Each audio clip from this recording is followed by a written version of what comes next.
আসসালামু আলাইকুম প্রিয় দর্শক, আজ 10 ফেব্রুয়ারি মানে মাঝের একদিন, আগামীকাল। তারপরে 12 তারিখের থেকে সকাল থেকে নির্বাচনে ভোট হবে। বিকেল পর্যন্ত চলবে, অন্যান্য বারের চেয়ে একটু বেশি সময় ধরে চলবে, কারণ দুটো ভোট। এবং তারপর কাল রাতেই ফলাফল ঘোষণা করার কথা, কিন্তু সম্ভবত তারা করতে পারবে না, আরো একদিন বাড়তি সময় লাগবে বলে মনে করা হচ্ছে। কারণ এর মধ্যে আপনারা জানেন যে প্রধান উপদেষ্টা প্রেস সেক্রেটারি বলেছেন যে নির্বাচনের ফলাফল ঘোষণা করতে পারে একটু সময় লাগতে পারে। এই যে সময় লাগতে পারে বলে উনি বলেছেন, যেটা নাকি নির্বাচন কমিশনের বলার কথা ছিল, কিন্তু দায়িত্ব নিয়ে উনি নিজেই বলে দিয়েছেন। উনি এরকম প্রায় করেন, আগেও করেছেন বহুবার, যেগুলো নিয়ে বিতর্ক হয়েছে, বাট উনি ড্যাম কেয়ার, উনিগুলো পাত্তা দেন না, ওনার যা ইচ্ছা উনি বলে দেন। তো উনি বলেছেন, যেহেতু সেটা নিয়ে মানুষের মধ্যে আমার ধারণা একটা আতঙ্ক তৈরি হয়েছে যে নির্বাচনের সঠিক ফলটা কি আমরা পাবো, তা না হলে আগে ভাগেই সরকারের লোক কেন বলছে যে নির্বাচনের ফল প্রকাশে বাড়তি সময় লাগতে পারে। এই সন্দেহ তো থাকছে। তারপরেও যেটা বেসিক পয়েন্ট, সেটা হলো যে এই নির্বাচনের ফল প্রকাশের পর কোনো ধরনের দাঙ্গা হাঙ্গামা, কোনো ধরনের মারামারি সন্ত্রাস, অথবা যেটাকে বলা হয় রক্তগঙ্গা কি বয়ে যাবে, এই প্রশ্নগুলি কিন্তু থাকছে। এই প্রশ্নগুলি নিয়ে আমি আজকের আলোচনা শেষ দিকে একটু আলোচনা করব। তার আগে আমি যে বিষয়টা আজকে কথা বলতে চাই সেটা হলো যে গতকালকে নির্বাচনী প্রচারণা একদম শেষ মুহূর্তে, কারণ আজকে সকাল 7টা থেকেই নির্বাচনী প্রচারণা কিন্তু বন্ধ। কাজে গতকালকে রাতেই প্রধান দুটো দল, যেটা জামায়াতে ইসলামী এবং বিএনপি, এই দুই দলের দুই শীর্ষ নেতা, জামায়াতে ইসলামের ডাক্তার শফিকুর রহমান এবং বিএনপির জনাব তারেক রহমান, ওনারা জাতির উদ্দেশ্যে টেলিভিশনে ভাষণ দিয়েছেন, বিটিভিতে সেটা প্রচারিত হয়েছে। সেই ভাষণ দুটো নিয়ে আমি একটু কথা বলতে চাই। আপনারা এই ভাষণ দুটো আপনারা নিশ্চয়ই দেখেছেন, তো আমার কাছে কেমন লেগেছে কার ভাষণ, সেটা নিয়ে একটু আমি কথা বলতে চাই। আমি যদি প্রথমে তারেক রহমানের কথাটা বলি, তারেক রহমান ভাষণ দিয়েছেন পুরো 37 মিনিট 13 সেকেন্ড, আমি যেটা পেয়েছি। বিশাল ভাষণ, এক পর্যায়ে না ক্লান্তি এসে গিয়েছিল আমার। এত লম্বা ভাষণ আমি কেন শুনবো? মানুষের তো সময়ের দাম আছে, এত লম্বা ভাষণ আমি পছন্দ করিনি। বিপরীত দিকে শফিকুর রহমান ভাষণ দিয়েছেন, এটা তুলনামূলকভাবে ওই ভাষণের প্রায় অর্ধেক, উনি দিয়েছেন 19 মিনিট 15 সেকেন্ড। এটা তুলনামূলকভাবে ছোট, অর্ধেক, কিন্তু অর্ধেক হলো এটা যে শুনতে খুব শ্রুতিমধুর ঠেকেছে, তাও কিন্তু আমার কাছে মনে হয়নি। কেন হয়নি সেটাও আমি আপনাদেরকে বলবো। দুটো ভাষণের টাইপটা দু ধরনের, দুটো ভাষণের ক্যারেক্টার ছিল টোটালি দু ধরনের।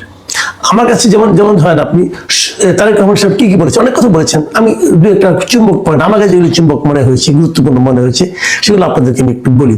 এবং উনি কর্মসংস্থানের উপর গুরুত্ব দিয়েছেন, 1 কোটি কর্মসংস্থান কিভাবে বানাবেন এবং এই জন্য কিভাবে শিক্ষা দিবেন, আপনার কারিগরি শিক্ষা, ব্যবহারিক শিক্ষা দিবেন, শিক্ষিত বেকার দেবেন, শিক্ষা সে যারা বেকার থাকবে তাদেরকে ভাতা দিবেন, ফ্যামিলি কার্ড দিবেন, 2,500 টাকা করে প্রত্যেককে দিবেন, ফ্যামিলি কার্ড দিবেন, এবং কোথেকে দিবেন সেটাও বলে দিয়েছেন। উনি বলেছেন যে এখন এই ফ্যাসিবাদী আমলে বিদেশে প্রতি বছর $16 বিলিয়ন পাচার হতো, উনি পাচারটা বন্ধ করবেন। পাচারটা বন্ধ করতে পারলে ওই টাকা দিয়ে এটা হয়ে যাবে। খুবই উচ্চাভিলাষী একটা, উনি যে পাচার বন্ধ করতে পারবেন, এটা ওনার সদিচ্ছাটা এতে প্রকাশিত হয়েছে। কিন্তু পারবেন কি? যদি না পারেন, যারা পাচার করে অভ্যস্ত তারা কি পাচার করবে না, অথবা ওনাকে মেনে নেবে? পাচার করতে না দিলে তারা কি অন্য ভূমিকা অবতীর্ণ হবে না? এসব প্রশ্ন থাকছে। কিন্তু ওনার প্ল্যানটা আমার কাছে মনে হয়েছে একদম পুরো পয়েন্টে প্ল্যান করেছেন। এবং উনি বলেছেন যে রাষ্ট্রের মালিক আসলে জনগণ, সেটা কেবল খাতায় কলমে থাকে। উনি করে দেখাবেন যে জনগণের যার যে অধিকার সেগুলো নিয়ে যাতে নিশ্চিতভাবে পায়, সেই ব্যবস্থা উনি করবেন। উনি একদম টু দ্য পয়েন্ট আরো কিছু কথা বলেছেন, মসজিদের এবং বিভিন্ন ধর্মীয় প্রতিষ্ঠান যেগুলো আছে অন্যান্য ধর্মের, এখানে যারা নাকি ধর্মগুরু যারা আছে, মসজিদের ইমাম, খতিব, মুয়াজ্জিন যারা আছে, এদের অর্থনৈতিক সুবিধার কথা উনি বলেছেন, যাদের অর্থনৈতিক সুবিধা দেওয়া হবে। এটা আমার কাছে খুব গুরুত্বপূর্ণ মনে হয়েছে। দেখুন, ইসলামে একটা এলাকার মসজিদের যিনি ইমাম থাকেন, খতিব থাকেন বা মুয়াজ্জিন থাকেন, এরা কিন্তু ধর্মীয়ভাবে খুব সম্মানিত ব্যক্তি, কিন্তু তাদের জীবনযাপন কিন্তু খুব দরিদ্র হারে কাটে, কারণ তাদের তো আর কোনো ইনকাম নেই। এই জন্যই তারা করে কি, ওই এলাকার যারা নাকি দুষ্ট লোক আছে কিন্তু অর্থশালী লোক আছে, তাদের কথা শুনতে বাধ্য হয়। কিন্তু এরা যদি নিজেরা স্বাবলম্বী হয়, তখন আসলেই তারা কিন্তু ওখানকার সমাজের অনেক গুরুত্বপূর্ণ বিষয়ে স্বাধীনভাবে মতামত দিতে পারবেন। আমি মনে করি এটা খুব জরুরি, কারণ আমাদের এই দেশটা আপনি চান বা না চান, এটাই বাস্তবতা যে এখানে ধর্মীয় আলেমদের একটা গুরুত্ব কিন্তু আছে। তাদেরকে স্বাবলম্বী হওয়ার সুযোগ যদি সরকারের থাকে তাহলে সেটা দেওয়া উচিত। আমার কাছে এটা ভালোই লেগেছে।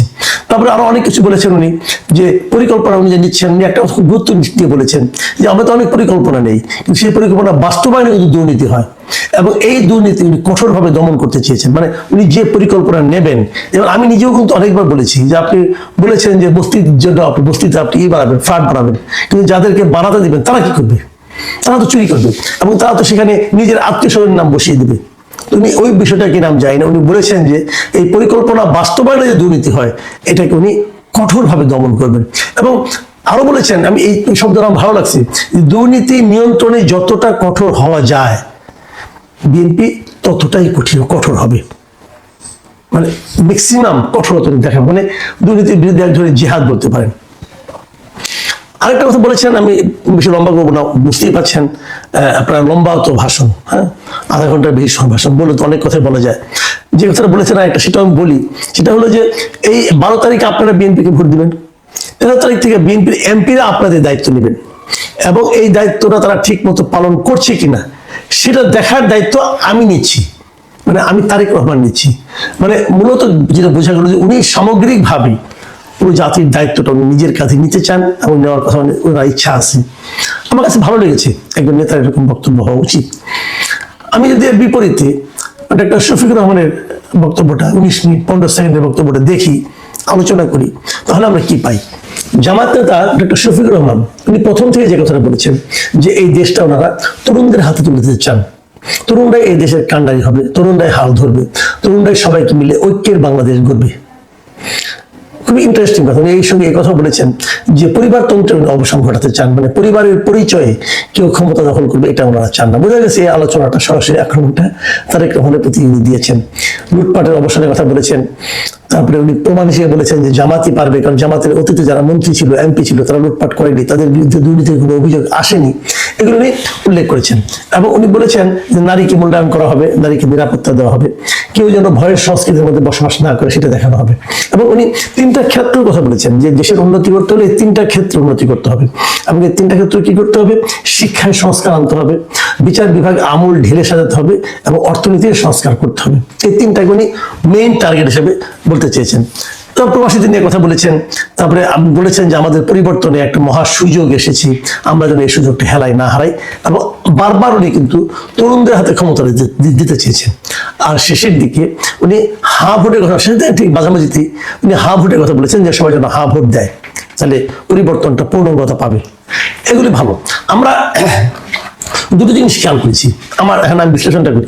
এটা হলো যে জামাতের আমির উনি কিছু নীতিগত কথা বলেছেন, কিভাবে করবেন না করবেন সেই ডিটেলে উনি জান নাই।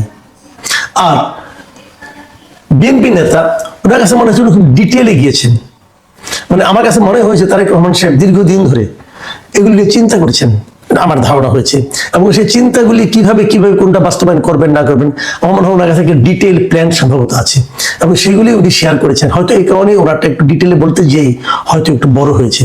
আমার আরেকটা জিনিস মনে হয়েছে, আমি গত কয়েকদিন ধরে একটা জিনিস লক্ষ্য করছিলাম সোশ্যাল মিডিয়াতে, মিস্টার পিনাকি ভট্টাচার্য যিনি ফ্রান্স থেকে বলেন, লোকটা জাতি হিন্দু ব্রাহ্মণ, কিন্তু উনি কিন্তু অনবরত আমার কাছে মনে হয়েছে গত কয়েকদিন ধরে উনি জামাতের পিআরও হিসেবে কাজ করছেন। জামাতকে কিভাবে ক্ষমতায় নেওয়া যায় এই সংক্রান্ত নানা ধরনের প্ল্যান উনি দিচ্ছেন, তারেক রহমানের নানা ধরনের ভুল উনি ধরছেন, বিএনপি কেন কোনো কাজের না এটা উনি বারবার করে বলছেন।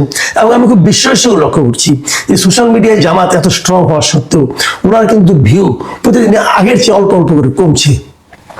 তো ওনার কি জনপ্রিয়তা ধস নামলো কিনা আমি বলতে পারবো না, কিন্তু উনি যে একটা দিকে চলে যাচ্ছেন এটা ভালো, এটা এটা এটা অ্যাক্টিভিস্ট হিসাবে উনি জামাতের পক্ষ নিচ্ছেন, উনি নিজে মুসলমান না হয়েও নিচ্ছেন, এটা অবশ্যই জামাতের জন্য একটা বিরাট অর্জন আমি মনে করবো। কিন্তু উনি একটা কথা বারবার বলছেন যে একজন রাষ্ট্রনায়কের দায়িত্ব হলো ডিটেলে যাওয়া নয়, বরং নীতিগত দিকগুলি বলা, এবং ওনার এই প্রতিফলনটা আমি শফিকুর রহমানের বক্তব্যের মধ্যে পেলাম। উনি নীতিগত দিকগুলো বলেছেন, কিন্তু উনি কোনো প্ল্যানের কথা বলেন নাই।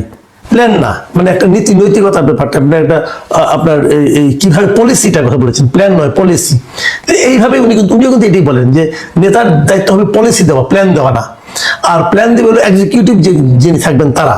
তো যাই হোক, আমি সেটার প্রতিফলন কিন্তু আমি শফিকুর রহমানের মানে বক্তব্য পেলাম, এবং আমি ওনার বক্তব্য শুনতে শুনতে আমার মনে একবার মানে প্রশ্ন হয়ে জাগলো যে by any chance Pinaki Bhattacharya ড্রাফটটা করে দেননি? তো আমি জানি না, আমি বলতে পারবো না, কিন্তু কেন মনে হলো আমি জানি না, হয়তো আমার মনের ভুল হতে পারে, আমি জানি না, কিন্তু আমার কাছে এরকম মনে হয়েছে।